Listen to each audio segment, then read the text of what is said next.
Bismillahirrahmanirrahim. Alhamdulillahirabbil alamin. Hamdan yuwafi ni'amahu wa yukafi mazidah. Shalli wa sallim wa barik ala sayyidina Muhammad al-Fatih lima ughliq wal khatim lima sabaq. Nasiril haqq bil haqq wal hadi ila siratikal mustaqim. Sallallahu alaihi wa ala alihi wa sahbihi haqqa qadrihi wa miqdarihi al-azim. Allahumma arzuqna fahma nabiyina hifdzal mursalin hamal malaikatil muqarrabin. Allahumma awwilna bil alim wa zayyinna bil halim wa akrimna bit taqwa wa jibna bil afiyah. Allahumma arzuqna ilman ladunni wal mashraba safil hani wa baghni. Subhanallah, alhamdulillah, wa la ilaha illallah, Allahu akbar, wa la hawla wa la quwwata illa billahi al-aliyyil azim. Adada kulli harfin kutiba aw yuktab abadana bidin dahil dakhilin. Subhanak la ilma lana illa ma 'allamtana innaka antal alimul hakim. Wa la hawla wa la quwwata illa billahi al-aliyyil azim. Alhamdulillah, puji syukur kita haturkan kehadirat Allah Subhanahu wa taala atas segala nikmatnya, dan atas nikmat Allah Subhanahu wa taala kumpulkan kita pada hari yang agung yang mulia ini. Di awal kita memulai majlis untuk sama-sama berupaya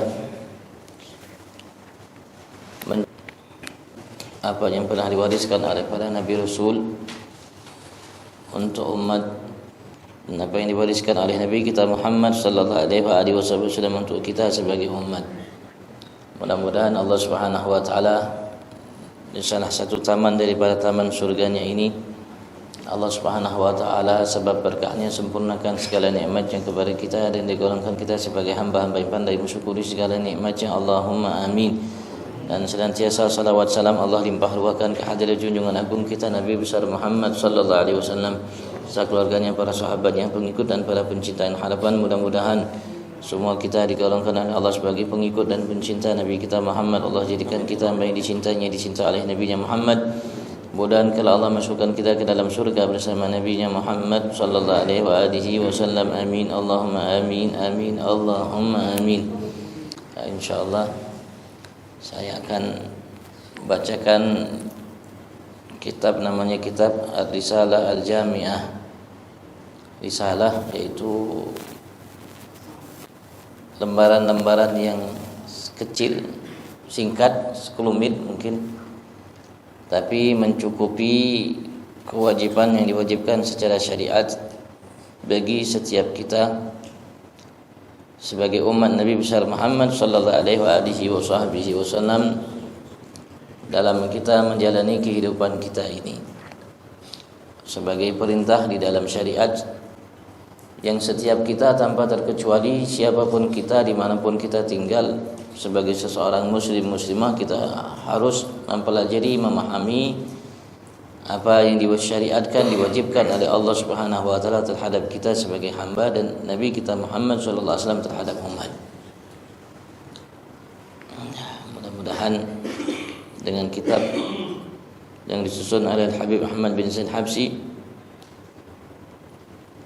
seseorang yang kurang lebih tinggalnya hidupnya 300 tahun sebelum masa kita. Pengarang kitab ini kurang lebih 300 tahun sebelum masa kita beliau hidup, dan dalam kehidupannya dari semenjak kecilnya memang beliau habiskan untuk belajar dan mengajar. Ia adalah salah satu murid dari wirid yang tadi kita bacakan, Habib Abdullah bin Alwi Muhammad Haddad. Salah satu murid beliau, atau yang mungkin kita kenal dengan Tatib Al-Haddad. Salah satu murid beliau dan murid terbaik beliau yang belajar dengan Habib Abdullah bin Ali bin Muhammad Haddad kurang lebih dalam masa 40 tahun namanya. Duduk ngaji beliau, baca kitab dengan berbagai macam bidangnya, sampai gurunya tersebut sebelah Haddad meninggal. Sebelum beliau belajar kepada Habib Abdullah bin Ali Muhammad Haddad, beliau belajar kepada Habib Abdullah Bilfaqih bin Ahmad Bilfaqih. Ayahnya Habib Abdurrahman bin Abdullah Bilfaqih, Allamatud Dunya.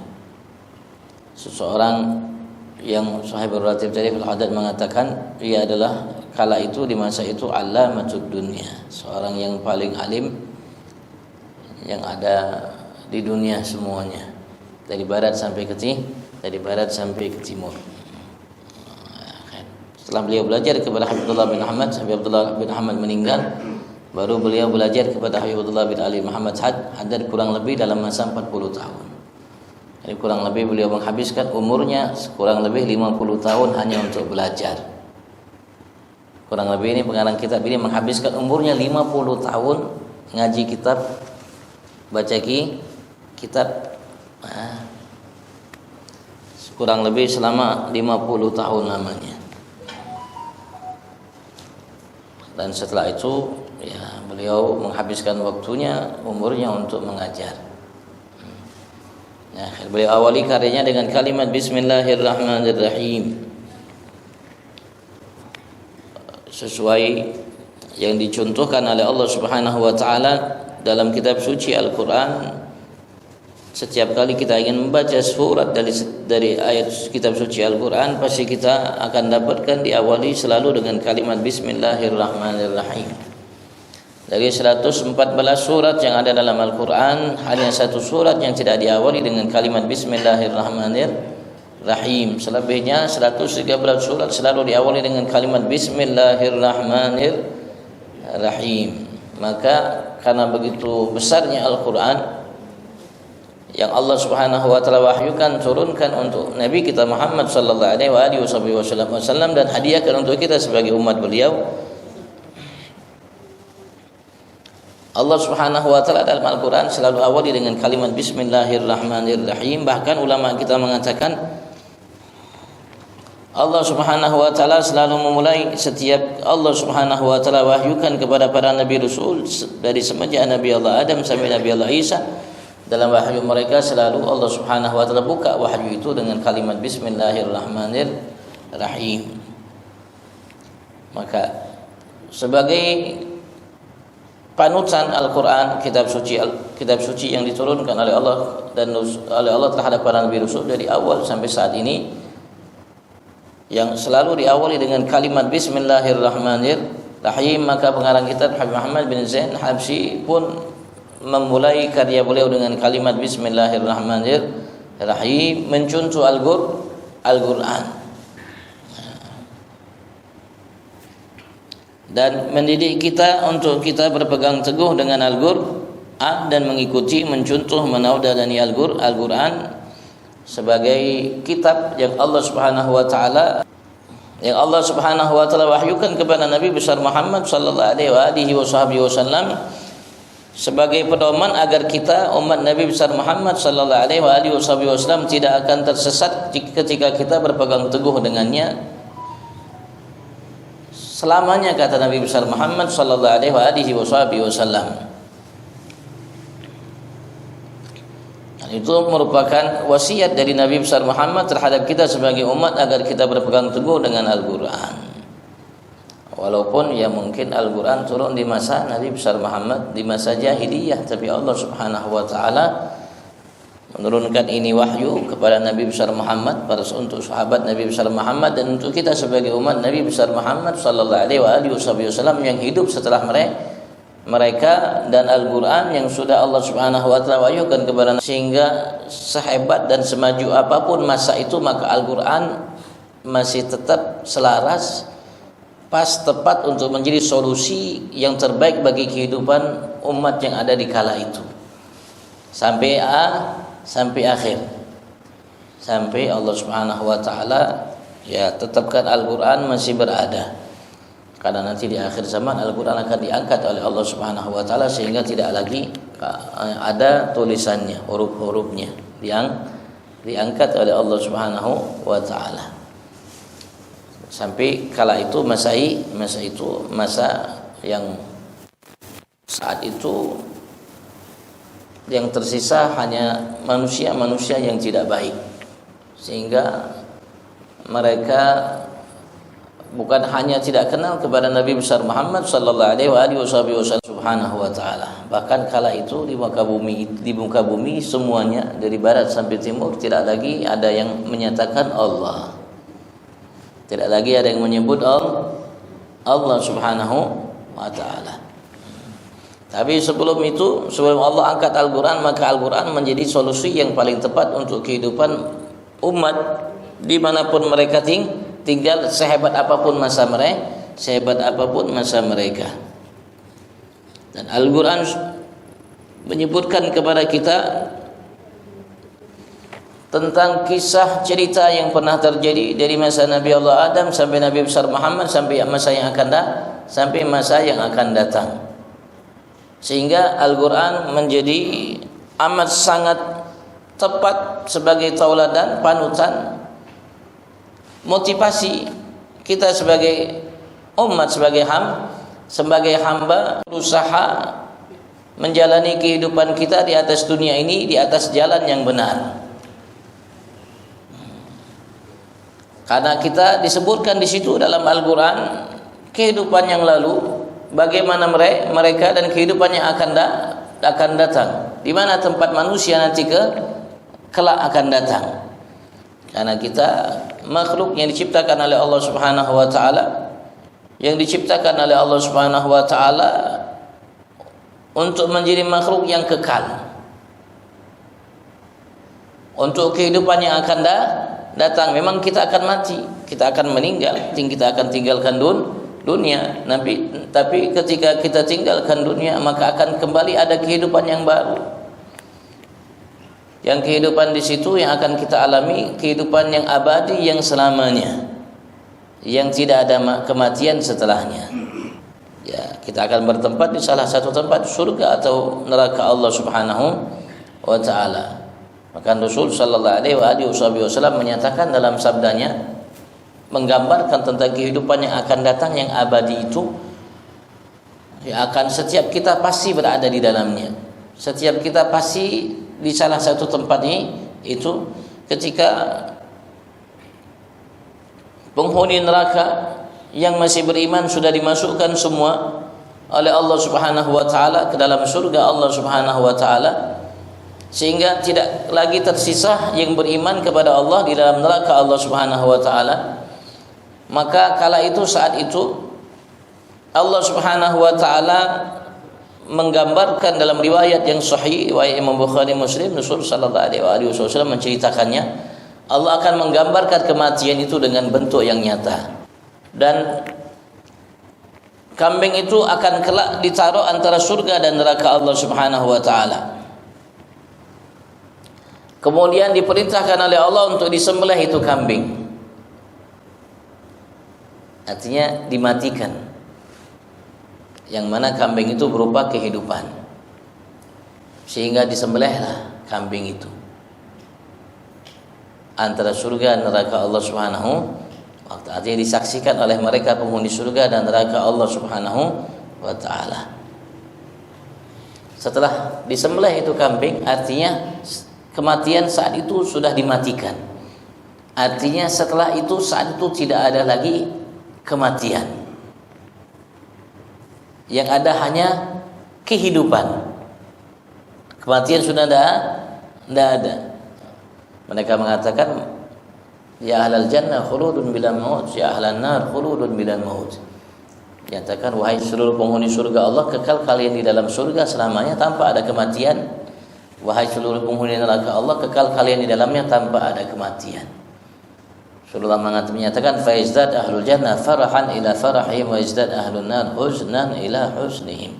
Maka saat itu bertambahlah, akan selalu kegembiraan, kebahagiaan penghuni surga Allah di atas kebahagiaan, kegembiraan yang selama ini telah mereka rasakan, mereka dapatkan. Dan begitu juga sebaliknya, bertambahlah penghuni neraka Allah Subhanahu wa taala kesedihan di atas kesedihan yang selama ini telah mereka rasakan, dapatkan, yang tidak akan pernah kunjung habis itu kesedihan. Begitu juga kegembiraan itu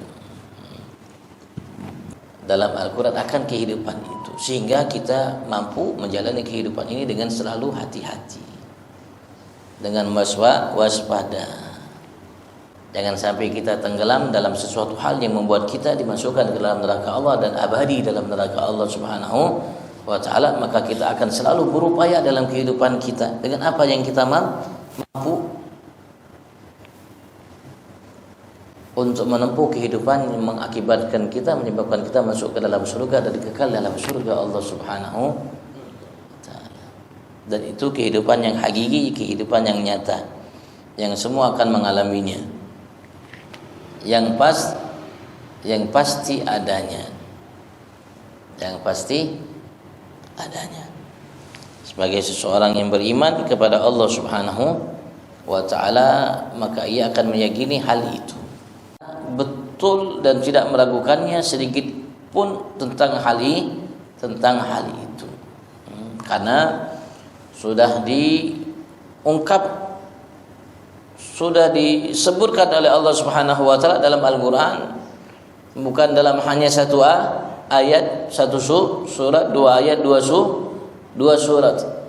Dari yang ada di surat-surat yang panjang sampai yang ada di surat yang pendek, Allah sebutkan itu akan kehidupan.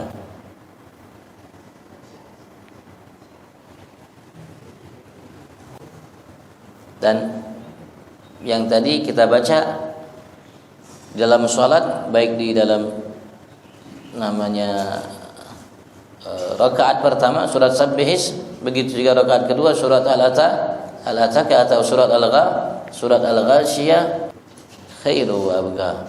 Inna hadza la fi suhufil ula suhufi Ibrahim wa Musa. Begitu juga Allah Subhanahu wa taala gambarkan dalam surat Al-Ghashiyah, tambah lagi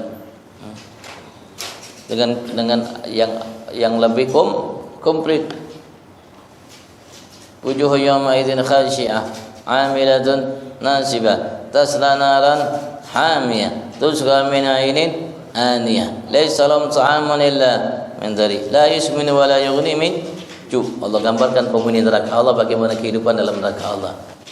Kemudian Allah gambarkan penghuni surga, wujuhu yawma idzin na'imah li sa'yiha radiyah fi jannatin aliyah la tasma'u fiha laghiyah fiha 'ainun jariyah fiha sururun marfu'atun wa akwabun mawdu'. Surga Allah Subhanahu wa taala. Maka Allah pun mengingatkan kita, afala yanzuruna ila al-ibli kaifa khuliqat samai kaifa rufi'at. Allah Subhanahu wa taala memalingkan perhatian kita tentang apa yang kita alami dalam kehidupan kita, yang menunjukkan bukti-bukti akan keberadaan Allah Subhanahu wa taala. Dan apa yang disebutkan itu akan menjadi sesuatu yang nyata dan benar. Surat wallahu alam yang saya tahu biasanya dibaca oleh Abah Guru Sekumpul Syekh Muhammad Zaini bin Abdul Ghani dalam subuh salat yaumi haji subuh Jumat. Biasanya beliau katanya baca dua surat itu di subuh hari Jumat Abah Guru Sekumpul.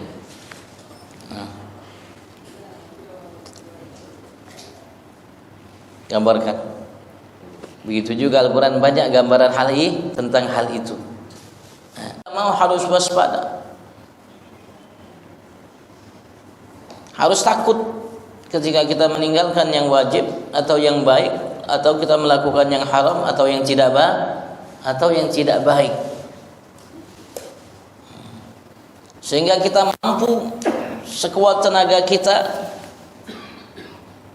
dan mau dengan kemauan yang kuat untuk melakukan kebaikan dan meninggalkan yang tidak baik, karena kita yakin bahwasanya kita akan mendapatkan suatu kehidupan yang lebih dari yang kita bayangkan, suatu tempat dari kenikmatan yang lebih dari yang kita bayangkan. Bahkan semua keindahan kenikmatan yang kita bayangkan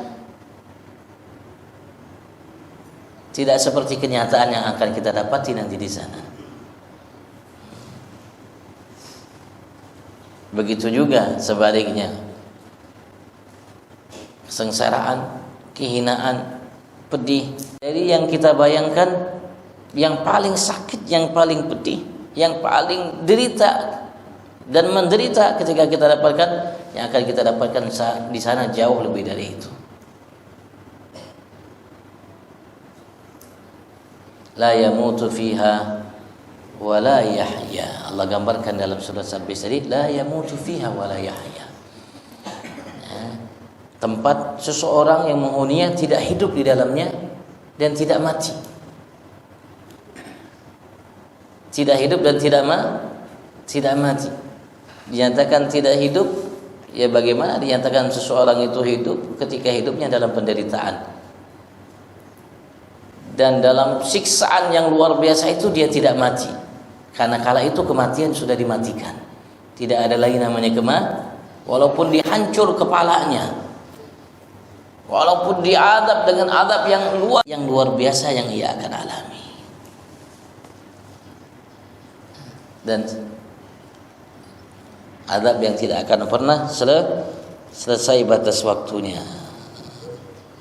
Makanya Rasul sallallahu alaihi wasallam mewasiatkan kepada kita dua pusaka, Al-Qur'an dan Sunnah.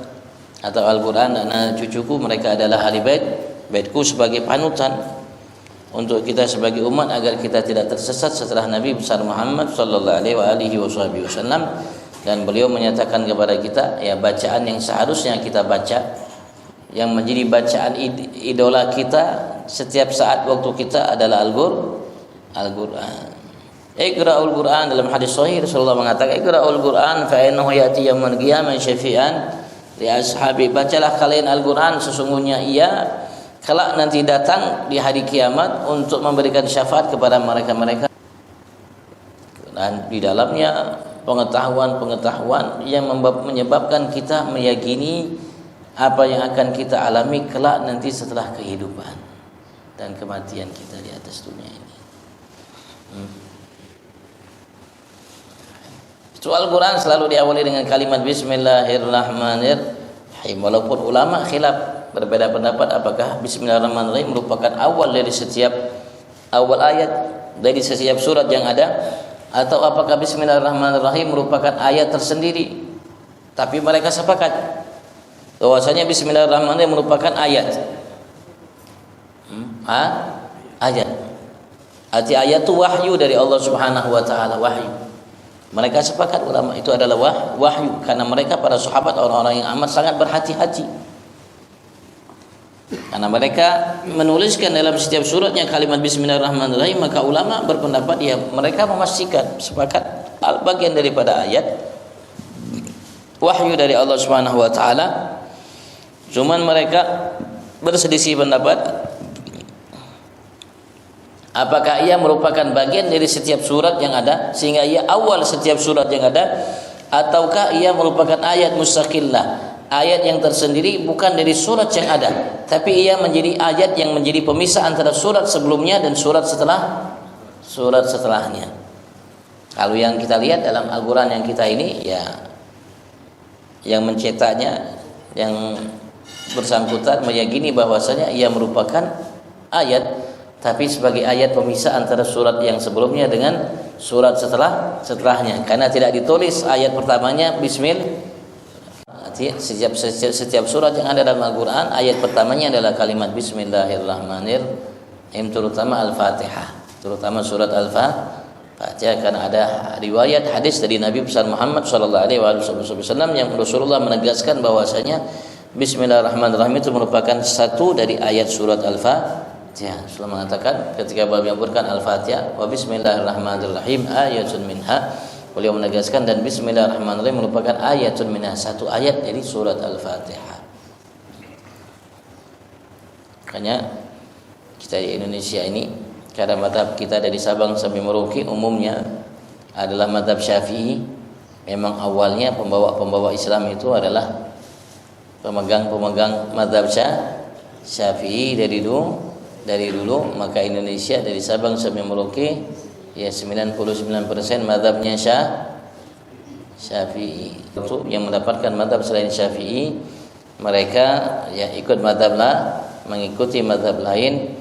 Mereka tidak beranggapan bahwasanya Bismillahirrahmanirrahim bagian daripada surat Al-Ghur, salah satu ayat dari surat Al-Fatihah. Makanya mereka kalau sholat tidak baca Bismillahirrahmanirrahim, karena mereka tidak baca Bismillahirrahmanirrahim. Tapi kalau kita, ya kita selalu baca kalimat Bismillahirrahmanirrahim. Begitu juga Rasul Shallallahu Alaihi Wasallam pernah menyatakan kepada kita, setiap perkara yang baik kalau tidak diawali dengan Bismillahirrahmanirrahim maka ia terputus. Artinya tidak sempurna, walaupun sempurna dari segi batin. Kalau seandainya lahir batinnya sempurna, berarti itu sempurna. Makanya beliau mengawali dengan kalimat Bismillahirrahmanirrahim. Dan kalimat Bismillahirrahmanirrahim mendidik kita. Kok selalu Bismillahirrahmanirrahim, Bismillahirrahmanirrahim, Bismillahirrahmanirrahim. Padahal Allah Subhanahu wa taala walillahil asmaul husna, nama-nama yang husna, yang baik, yang indah, yang sempurna, yang luar biasa banyak. Kok Bismillahirrahmanirrahim? Dari nama yang 99 itu dipakai oleh Allah Subhanahu wa taala untuk mengiringi namanya dalam kalimat Bismillahirrahmanirrahim adalah kalimat Ar-Rahman Ar-Rahim. Asma Allah Ar-Rahman dan Ar-Rahim. Tidak yang lainnya. Dari dulu, dari semenjak Nabi Allah Adam Bismillahirrahmanirrahim sampai Nabi kita Muhammad Al-Quran Bismillahirrahmanirrahim. Pada nama Allah Bismillah dalam Al-Quran 99 nama dalam Al-Quran. Kalau dihitung dari nama-nama yang Allah sebutkan dari kitab pertama sampai Al-Quran kurang lebih ada 1000 nama Allah Subhanahu wa ta'ala. Ada 1000 nama bagi Allah Subhanahu wa ta'ala. Disebutkan oleh Allah mengiringi nama zat Allah. Allah itu nama zat. Nama zat. Ar-Rahman Ar-Rahim dan lainnya itu nama sifat. Sifatnya Ar-Rahman, sifatnya Ar-Rahim, sifatnya Al-Wahhab, sifatnya Al-Mannan, sifatnya Al-Hayy dan lain sebagainya. Tapi nama zatnya Allah. Nah, seperti saya Hashim, nama saya Hashim, nanti sifatnya seperti ini. Nama yang lain itu namanya sifat. Nama sifatnya seperti ini, begitu Allah. Akal mengatakan pasti zat yang namanya Allah itu ada. Akal mengatakan mustahil zat yang namanya Allah itu tidak ada.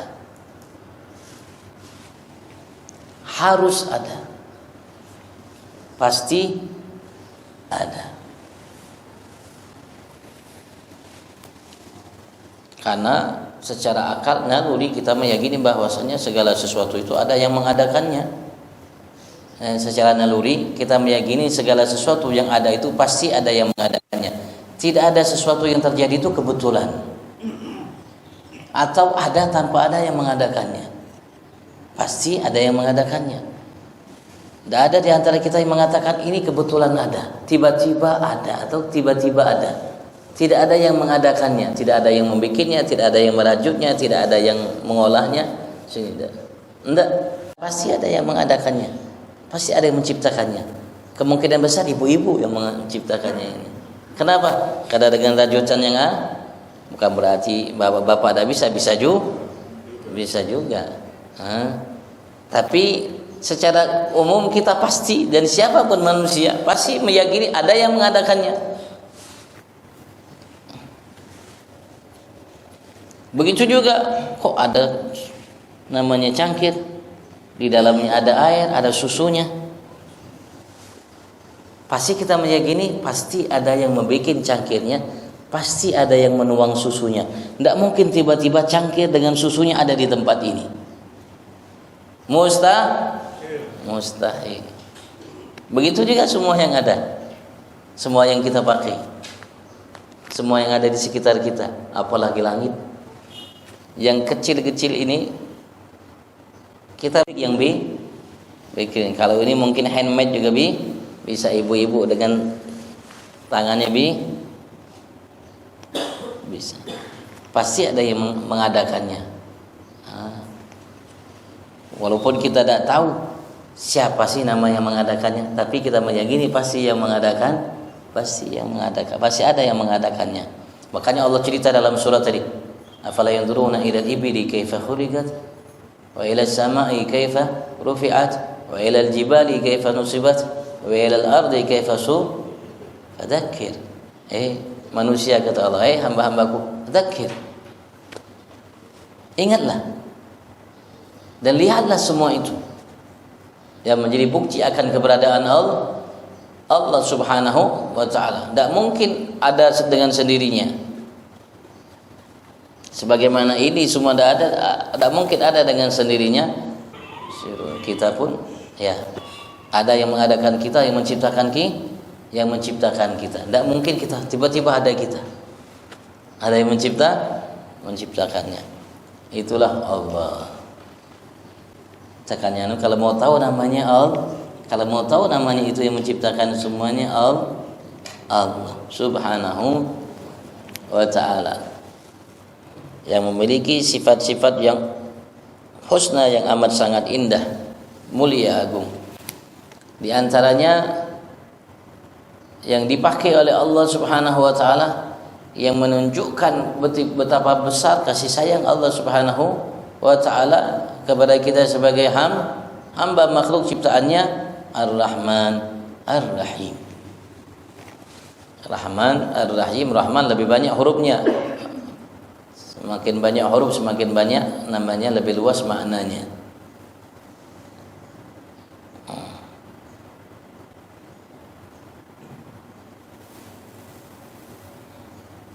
Dan dengan setiap asma Allah yang ada dimiliki oleh Allah Subhanahu wa ta'ala memiliki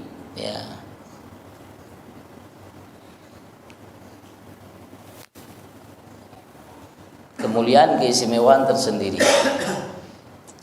Dipakai oleh Allah Rahman Rahim, Allah yang Maha Pengasih. Rahim juga Maha Pengasih, penyayang. Yang diambil dari kalimat rahmah. Dari rahmat timbullah Rahman, dari rahmat timbullah Rahim. Mustaq minar rahmah. Rahmah itu kasih sayang. Kalau manusia rahmahnya kasih sayang, ya keibaan atau sentuhan hati, sehingga menyebabkan ia untuk berupaya memberikan apa yang ia mampu terhadap sesuatu terhadap sesuatu itu dengan yang ia mampu dan miliki. Itu namanya rahmat bagi manusia. Artinya ada proses awalnya, ya mungkin karena sebab melihat sesuatu, sebab melihat itu ya terenyuh hatinya terhadap sesuatu dilihatnya, timbul namanya keinginan untuk berbuat kebaikan sebagai tanda kasih dan sayang terhadap sesuatu itu.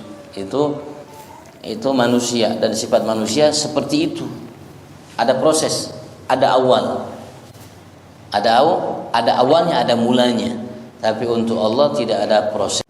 Rahmatnya Allah itu adalah kasih sayang yang diberikan oleh Allah Subhanahu wa ta'ala tanpa ada proses. Kalau kita manusia dan lainnya membutuhkan proses. Kalau Allah tidak membutuhkan proses. Asma Allah semuanya tidak membutuhkan proses, tapi asma kita, sifat yang kita miliki semuanya membutuhkan proses. Ada awalnya, ada mulanya, ada sebabnya. Tapi kalau Allah tidak membutuhkan proses. Allah Al-Wahhab, Maha Pemberi. Ada proses untuk Allah memberi karena ini tidak ada. Tidak, karena Allah Subhanahu wa taala tidak sama dengan kita makhluknya. Wahhab, Allah Maha Pemberi. Allah Maha Pemberi. Itu Wahhab, pemberian Allah Subhanahu wa taala kepada hambanya tanpa ada proses yang seperti yang kita miliki manusia. Ada yang mengatakan Rahman, nikmat yang Allah berikan kepada kita. Jadi nikmat-nikmat yang sumbernya. Rahim, kejelian mata. Mata yang jeli. Mata yang mampu melihat sesuatu yang jauh begitu. Atau pandangan yang jauh. Itu Allah berikan dengan rahim. Dengan rahimnya. Artinya hamba itu Allah berikan nikmat mata yang bisa memandang jauh itu dengan dua asmanya, Rahman dan rahimnya Allah Subhanahu wa ta'ala. Ada yang mengatakan seperti itu. Ada yang mengatakan Rahman adalah nikmat dan kasih sayang yang Allah berikan kepada hambanya di dunia, baik yang muslim atau yang kafir dan kepada semua. Kalau Rahim, khusus nikmat yang Allah berikan kepada hambanya kelak di surga Allah Subhanahu wa ta'ala bagi yang beriman kepada Allah Subhanahu wa ta'ala.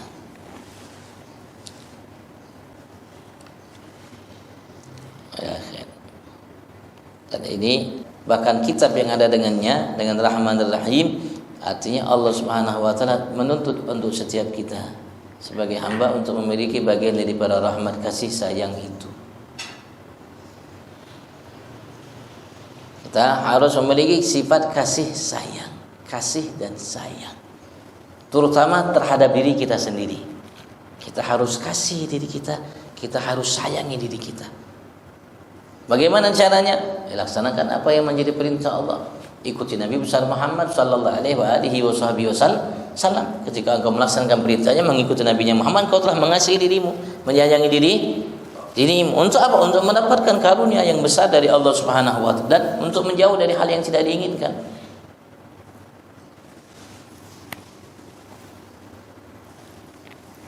Setelah itu, ya kita kasih mata kita kasih sayangi semua anggota tubuh kita, lahir batin kita, gerak-gerik kita, ucapan perbuatan kita.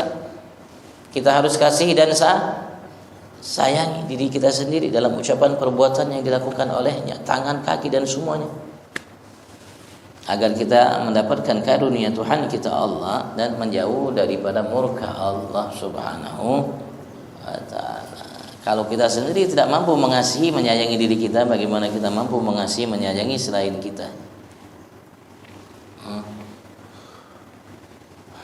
Makanya Allah mengatakan gu anfusakum, jagalah, peliharalah anfusakum, dirimu, wa ahlikum, dan keluarga, anak istrimu jaga juga. Jangan dibiarkan mereka untuk mendapat murka Tuhannya Allah Subhanahu wa ta'ala karena tanggung jawabmu. Atau mereka di surga, engkau di neraka, nyaman tak? Atau engkau di surga, istrimu di surga, anakmu di neraka, nyaman tak? Tidak nyaman. Kita di surga, anak di neraka, kira-kira nyaman di surga? Tidak nyaman. Atau kita di surga, bini kita di neraka, nyaman enggak? Atau laki kita di neraka, nyaman enggak? Apalagi semuanya di neraka, pasti tidaknya. Angkut semua bang di angkut semua ke surga baru nyaman. Nah, insya Allah. Tapi Allah perintahkan kita untuk kita berbuat. Tidak boleh kita berpangku tangan, kerjanya begini aja. Tidak mau kerja, mau surga. Tidak mau berbuat, tidak mau surga. Tidak mau kerja, harus kerja. Wallahu a'lam. Mudah Allah Subhanahu wa taala berikan sehat afiat buat Muhammad Ridwan yang lahir pada 21 Juli kemarin. Allah jadikan dia seorang anak yang soleh, diberikan sehat lahir batin. Anak dari Haji Darlan Ibrahim dan Hajjah Rahmaniyah. Dan begitu ya Allah jadikan anak-anak kita insyaallah anak yang soleh, anak yang sehat lahir batin. Sehat lahirnya, sehat batin. Allahumma amin. Dan mudah-mudahan Allah Subhanahu wa taala angkat derajat saudara kita Haji Ahmad Zamzuri bin Warjidin dan Haji Aminuddin bin Haji dan Haji Salimah binti Sa'ad dan Haji Ibrahim bin Majnur dan Haji Bastiah binti Syahrani Adul yang telah mendahului kita. Begitu juga orang tua kita, kerabat kita, famili kita yang berwakaf, iktikaf, sedekah, infak untuk musalla kita yang kita cintai ini. Langgan Al-Hikmah. Semua pengurusnya insyaallah, semua yang pernah masuk ke sini salat di sini. Dan saudara kita semua, saudara kita yang mendahului kita. Baik yang ada di masa kita, sebelum kita, dan akan datang setelah kita. Mudah-mudahan Allah jadikan kubur mereka kelak taman daripada taman surganya Allah. Allah jagakan anak istri kerabat keluarga yang mereka tinggalkan, dan mudah-mudahan Allah Subhanahu wa taala satukan kita dengan mereka dan Nabi kita Muhammad dalam surganya kelak fi afiyah wa ila hadratin Nabi sayyidina Muhammad sallallahu alaihi wa alihi wasallam. Al-Fatihah.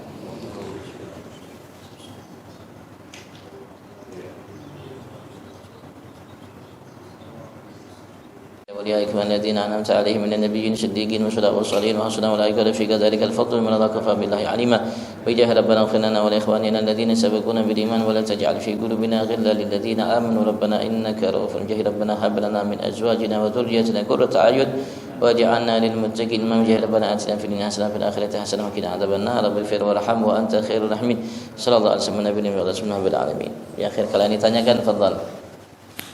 Kalau mau ada yang ditanyakan sedikit, fadhal.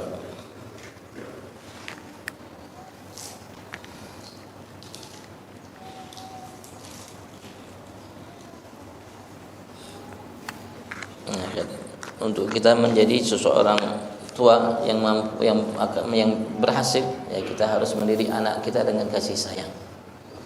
Untuk menjadi seorang suami yang berhasil, ya kita harus menjadi suami yang penuh kasih sayang. Istri harus menjadi seorang istri harus penuh kasih sayang, menjadi seorang suami harus penuh kasih sayang, menjadi seorang tua harus penuh kasih sayang, menjadi anak harus penuh kasih sayang. Maka kalau kita penuh kasih sayang, insya Allah kita mampu berhasil. Kalau tidak, repot untuk berhasil. Allah isi hati kita, lahir batin kita dengan penuh kasih sayang, insya Allah. Allahumma amin. Kalau ada yang ingin tanyakan, fadhal.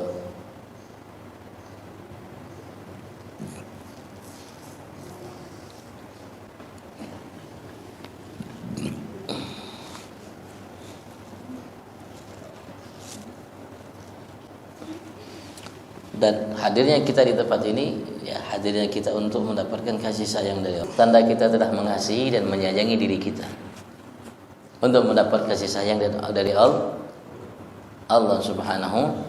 Begitu juga setiap kebaikan yang kita lakukan. Artinya dengan kebaikan itu kita telah mengasihi, menyayangi diri kita untuk mendapatkan kasih sayang dari Tuhan kita Allah Subhanahu wa taala. Itu juga sebaliknya. Kalau kita berbuat yang tidak baik, berarti kita telah berbuat untuk menzalimi diri kita, mendapat murka dari Tuhan kita Allah Subhanahu wa taala. Karena kebaikan yang kita lakukan untuk diri kita, begitu juga sebaliknya. Untuk diri kita juga. Dan kebaikan yang kita lakukan bukan hanya kita mendapatkannya, anak cucu kita mendapatkannya.